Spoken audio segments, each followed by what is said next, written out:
Canada's military history is more than just dates and battles. Our history is people. For more than 100 years, Canada's sailors, soldiers, aviators, and special forces have risked their lives for one common goal: building a better world. Some have served overseas, protecting our allies and upholding the rights and freedoms of others. Some have helped out in their communities in times of need, after fires, floods, or throughout the pandemic. Each one has a unique story. Veterans Week is a time to remember their service and their sacrifice, a time to remember their selflessness and their unwavering belief in democracy and peace. I'm so honored to share some of their stories with you today. Stories that inspire me to be a better member of the military, a better Canadian, and a better person. I want you to imagine this. It's 1916.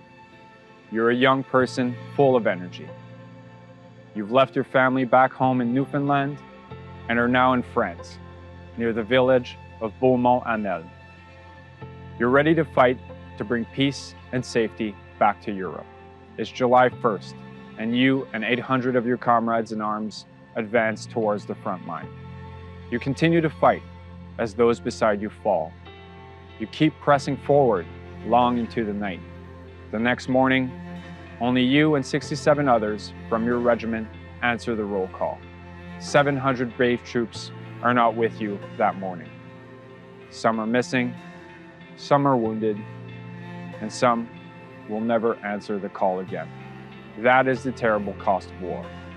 Over 62,000 Canadians died in the First World War, including roughly 1,300 soldiers from the Dominion of Newfoundland, who proudly served in their regiment, as Newfoundland was not yet a Canadian province.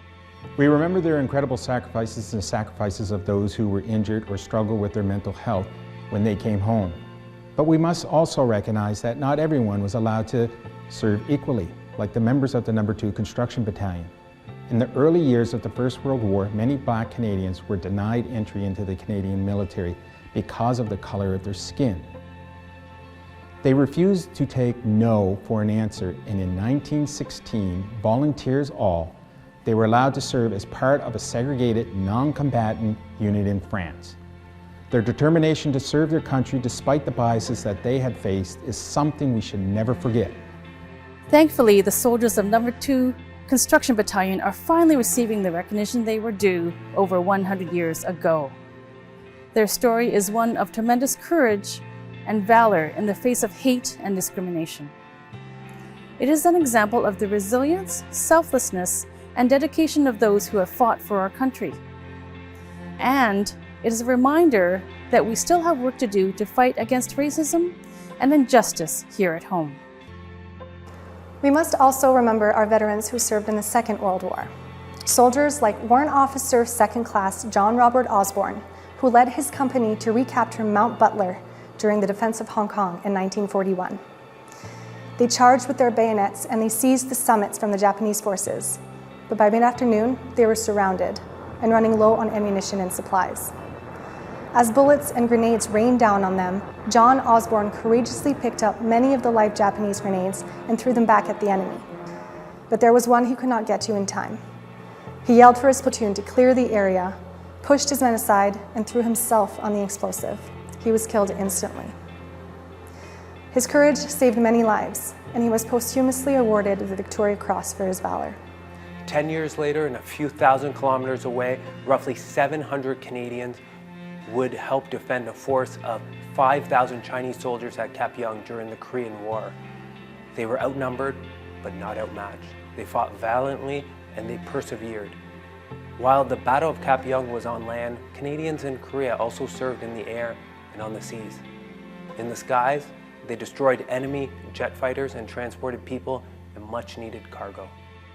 And on the water, sailors like Ted Jamieson, an Indigenous Canadian Armed Forces member from the Six Nations Upper Cayuga Band, helped patrol the coasts, disrupt enemy supplies, and conduct a surveillance.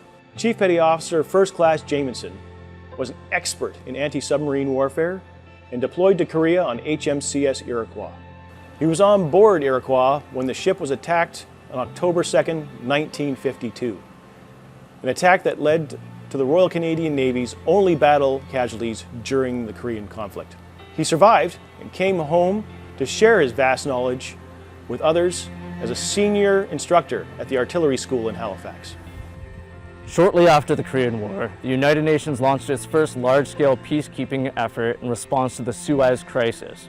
In November of 1956, Canadian forces joined 9 other countries in the Middle East as part of the first United Nations emergency force. Their efforts helped end the crisis and brought peace to the region for the next 10 years. The early 90s, Canadian Armed Forces returned to the Middle East, serving in the Gulf War. This year marks the 30th anniversary of the end of that conflict. More than 4,000 Canadians served in the Persian Gulf region from 1990 to 1991, including Major Lynn Doucette, an air weapons controller from Ingonish Beach, Nova Scotia. She deployed to the Persian Gulf in 1991 and was posted to an American air base in Turkey. There, she commanded a U.S. airborne warning and control system aircraft. She kept a careful eye on the enemy and reported what she saw on the radar to the generals on the ground. She recommended what actions they should take. But she faced significant barriers as a woman in uniform. Local cultural restrictions at the Turkish airbase banned women from entering the operation centers. She was denied her seat at the table due to her gender, but she was undeterred and continued to perform her duty with excellence and bravery. Her work and that of her comrades in arms was the key to maintaining control over the sky during the Persian Gulf War. We've answered the call time and time again. Following the attacks on September 11, 2001, we began our combat operations in Afghanistan. Over 40,000 Canadian Armed Forces members fought bravely to help the people of that country in their time of need. Besides the dangers of combat, the conditions were harrowing and left lasting scars on many who served. They faced extreme heat, dust storms, and the constant threat of roadside bombs or other explosive device. 158 Canadian military members made the ultimate sacrifice, including Captain Nicola Goddard. She was a strong leader and a respected officer who believed in building a better world for others. And she remains an inspiration to those who serve today. Today, I and other people like me carry on the legacy of those who came before us, working on the ground, in the air, and at sea. Our operations across the globe are all about supporting our allies and partners. And here at home, when disaster strikes, we're always ready to help Canadians in need. No matter what, we find a way to help. We adapt, we learn, and we take on new roles. Because at the end of the day, that's why we joined the Canadian Armed Forces, to defend Canada and Canadians, to do good in the world, to live a life of purpose and meaning. So whenever you can, I encourage you to reflect on the efforts of our Canadian Armed Forces members, both past and present. Celebrate the lives of those who made it home, who survived to have families and to grow old. Honor those who did not.